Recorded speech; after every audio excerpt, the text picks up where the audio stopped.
بسم اللہ الرحمن الرحیم۔ ہمارا موضوع پر گفتگو جاری ہے، عدالتی خلا کی شرعی حیثیت۔ اور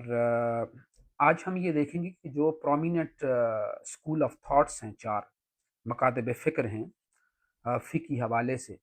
حنفی school of thought, Maliki school of thought, Shafi school of thought, اور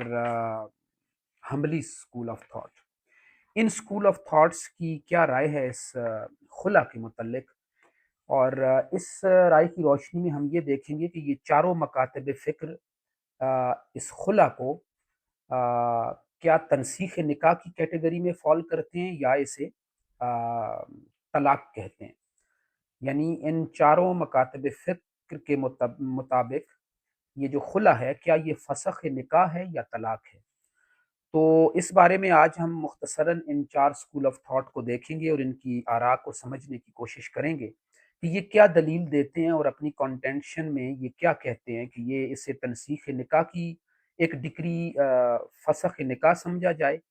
یا اسے اسی طرح طلاق سمجھی جائے جس طرح ایک مرد اپنے طلاق کا حق استعمال کرتا ہے اور اس کے جو قانونی اور شرعی منطقی ایفیکٹس ہوتے ہیں، کیا یہ بھی اسی طرح طلاق سمجھی جائے گی یا یہ فسخ سمجھا جائے گا۔ پہلی بات ہمارے ذہن میں یہ رہنی چاہیے کہ علماء کرام اس باب میں اپنی آراء میں اختلاف رکھتے ہیں کہ خلا کو فسخ نکاح کہا جائے یا اسے طلاق سمجھا جائے۔ اس حوالے سے چاروں اسکول آف تھاٹ کو بھی آج ہم دیکھتے ہیں کہ کیا ان کی آراء میں بھی اختلاف پایا جاتا ہے۔ تو وہ مختلف آراء جو ہیں آج ہم ان کو دیکھنے کی کوشش کریں گے اور سمجھیں گے۔ اسکول آف تھاٹ جو حنفی اسکول آف تھاٹ ہے اور جو مالکی اسکول آف تھاٹ ہے، اور ایک قول کے مطابق امام شافی کا جو شافی اسکول آف تھاٹ ہے، اس کا نقطہ نظر یہ ہے کہ خلا ایک طلاق ہے وہ اسے طلاق کنسیڈر کرتے ہیں۔ اور امام احمد بن حنبل اور ایک قول کے مطابق امام شافعی کا نقطہ نظر یہ ہے کہ خلا فسخ نکاح کے حکم میں فال کرتی ہے۔ یہ تو ایک جنرل بات تھی جو میں نے آپ کے سامنے رکھی ہے۔ اب ایک ایک اسکول آف تھاٹ کو ہم دیکھتے ہیں کہ ان کے مختلف اقوال کے مطابق، کیونکہ ایک ایک اسکول آف تھاٹ میں بھی مختلف اقوال ہمیں ملتے ہیں، تو حنفی جو مکتبہ فکر ہے اس کے حوالے سے مبسوط میں لکھا ہوا ہے، اس کا میں ریفرنس حوالہ جو ہے وہ میں کوٹ کر دیتا ہوں۔ یہ سرخسی ابو بکر محمد بن احمد المبسوط جلد جو ہے وہ 3 بنتی ہے اور صفحہ 199 بنتا ہے۔ اس میں لکھا ہوا ہے کہ جب بیوی اپنے شوہر سے خلا لے تو خلا جائز ہے، اور ہمارے نزدیک خلا ایک طلاق بائن ہے۔ یہ ریفرنس جو میں نے آپ کو کوٹ کیا ہے، یہ حنفی اسکول آف تھاٹ کو ریپریزنٹ کرتا ہے، اور اس کے مطابق وہ دو باتیں ہمارے سامنے رکھ رہے ہیں کہ ایک تو یہ کہ خلا ایک حیثیت رکھتی ہے، اور خلا جو ہے وہ جب بھی بیوی لے گی تو اس کی شرعی حیثیت یہ ہوگی کہ وہ جائز سمجھی جائے گی۔ اور دوسری بات یہ ہے کہ یہ جو خلا کی بنیاد پہ جدائی ہوتی ہے، اور یہ جو خلا ہے، یہ اس ریفرنس کے مطابق جو حنفی اسکول آف تھاٹ کو ریپریزنٹ کرتا ہے، اس کے مطابق خلا ایک طلاق بائن تصور کی جاتی ہے۔ اس کے بعد مالکی اسکول آف تھاٹ ہے، اس کی مشہور کتاب ہے المدونہ۔ اس میں جو ہے اس کا جو ریفرنس ہے وہ مالک بن انس المدونہ، اور جلد جو ہے وہ 2 بنتی ہے اور یہاں پہ 241 نمبر صفحہ بنتا ہے۔ اس کے مطابق مالکیہ کی اس مشہور کتاب کے مطابق وہ کہتے ہیں کہ میں نے پوچھا کہ کیا یہاں پر خلا طلاق بائن شمار ہوگی؟ تو امام مالک کے قول کے مطابق تو انہوں نے جواب دیا کہ ہاں، یہ طلاق بائن شمار ہوگی۔ تو اس ریفرنس کے مطابق مالکی اسکول آف تھاٹ میں بھی اسے جو ہے وہ طلاق بائن تصور کیا جاتا ہے۔ اس کے بعد شافعی، امام شافعی رحمۃ اللہ علیہ کا جو اسکول آف تھاٹ ہے، اس کے مطابق جو ہے وہ جو اس میں ریفرنس بنتا ہے وہ ہے شیرازی ابو اسحاق ابراہیم بن علی المہذب، اور اس کی جلد بنتی ہے 3 اور صفحہ بنتا ہے 5 اور 6۔ تو اس میں جو لکھا ہوا ہے اس میں ہمیں مختلف 3 اقوال ہمیں ملتے ہیں اس شافی اسکول آف تھاٹ کے مطابق۔ کچھ قول قدیم ہیں اور کچھ اس طرح۔ اس میں وہ کہتے ہیں کہ اور خلا درست ہوگا لفظ خلا اور طلاق کے ذریعے، اگر اس نے طلاق کے صریح لفظ سے یا کنایا اشارتاً یا کنایتاً لفظ جس سے طلاق کی نیت بھی کی گئی ہو خلا کی، تو وہ طلاق شمار ہوگی، اور اس لیے کہ وہ طلاق کے علاوہ کسی اور کا احتمال نہیں رکھتا۔ اگر اس نے خلا کے صریح لفظ سے ہی خلا کیا ہے، یعنی وہ خلا کا لفظ استعمال کر کے اسے حاصل کیا گیا ہے، یا اس میں وہ فریقین میں جدائی کی گئی ہے، تو اگر اس نے خلا کے صریح لفظ سے ہی خلا کیا تو اس میں احتمالات موجود ہیں، اس لیے کہ اس میں طلاق کی نیت نہیں کی گئی۔ پس اس میں 3 اقوال ہیں،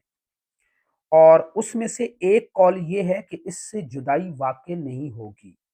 اور یہ امام شافعی کا قول کتاب الام میں موجود ہے۔ اس کی وجہ یہ ہے کہ وہ بغیر نیت کے طلاق میں کنایا ہے، اور اس سے کچھ بھی واقع نہیں ہوتا، جیسا کہ طلاق کا عوض سے خالی ہونا۔ اور دوسرا قول یہ ہے کہ یہ فسخ ہے، یہ تنسیخ نکاح میں یہ چیز آتی ہے، اور یہ ان کا قول قدیم ہے، اس لیے کہ خلا کو جدائی کے لیے وضع کیا گیا ہے، تو اس سے یہ جائز نہیں کہ ہم اس سے طلاق مراد لے لیں۔ ایک یہ دوسرا قول بھی یہ ہے، اس لیے کہ طلاق واقع ہوتی ہے تو طلاق کے صریح لفظ سے یا کنایا لفظ سے واقع ہوتی ہے جس میں طلاق کی نیت کی گئی ہو، اور لفظ خلا نہ تو طلاق میں صریح لفظ ہے اور نہ ہی کنایا مستعمل ہوتا ہے، تو ضروری ہے کہ اس سے فسخ ہو، اس سے طلاق مراد نہ لی گئی ہو۔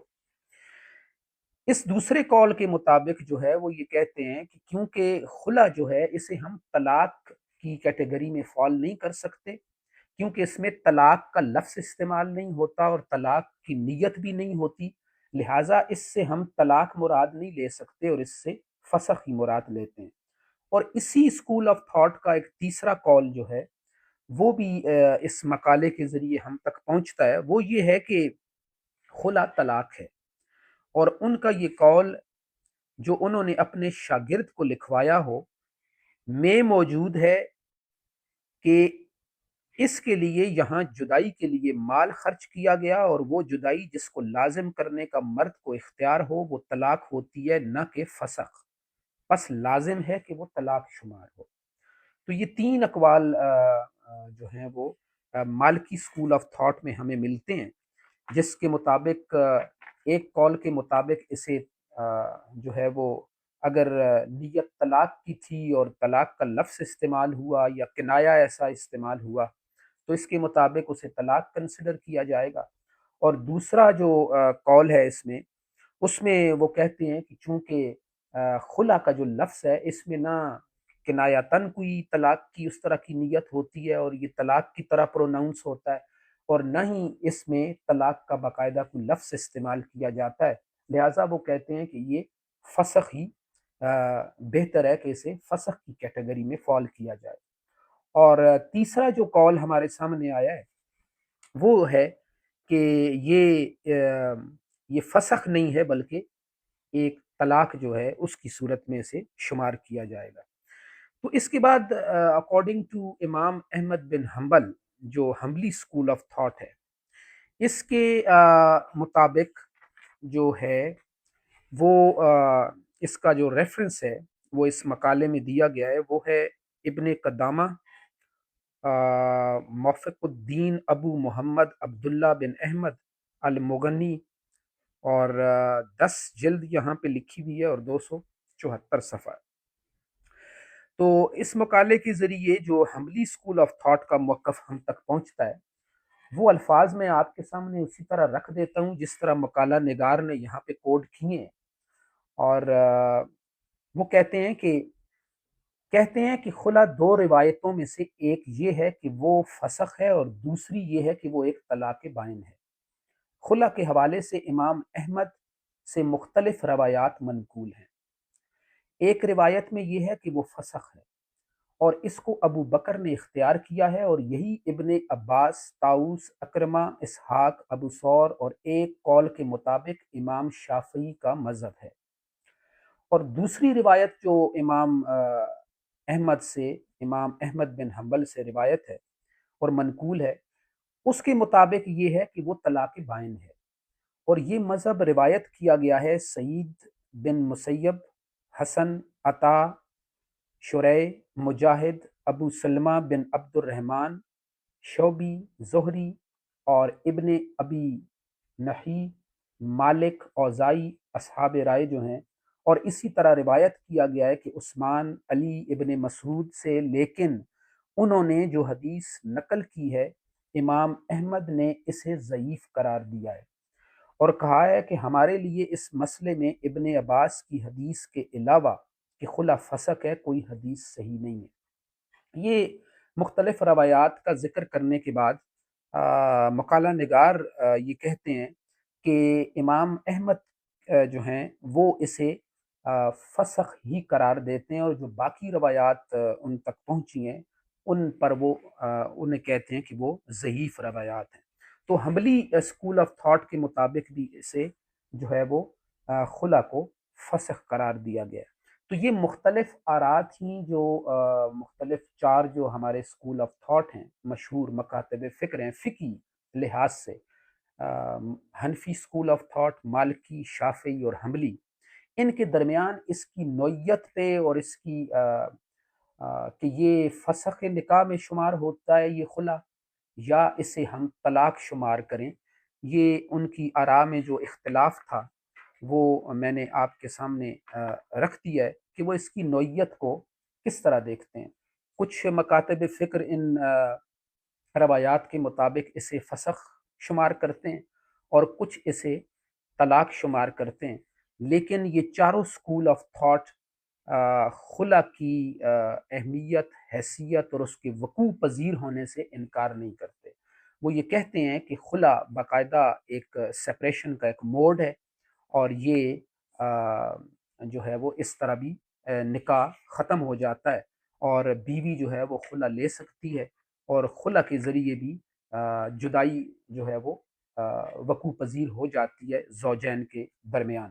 باقی اس کی نوعیت کی اسے ہم تنسیخ نکاح شمار کریں، فسخ شمار کریں یا اسے ہم طلاق شمار کریں، اس میں چاروں اسکول آف تھاٹ میں جو رائے میں اختلاف پایا جاتا تھا وہ میں نے آپ کے سامنے رکھ دیا ہے۔ Thank you.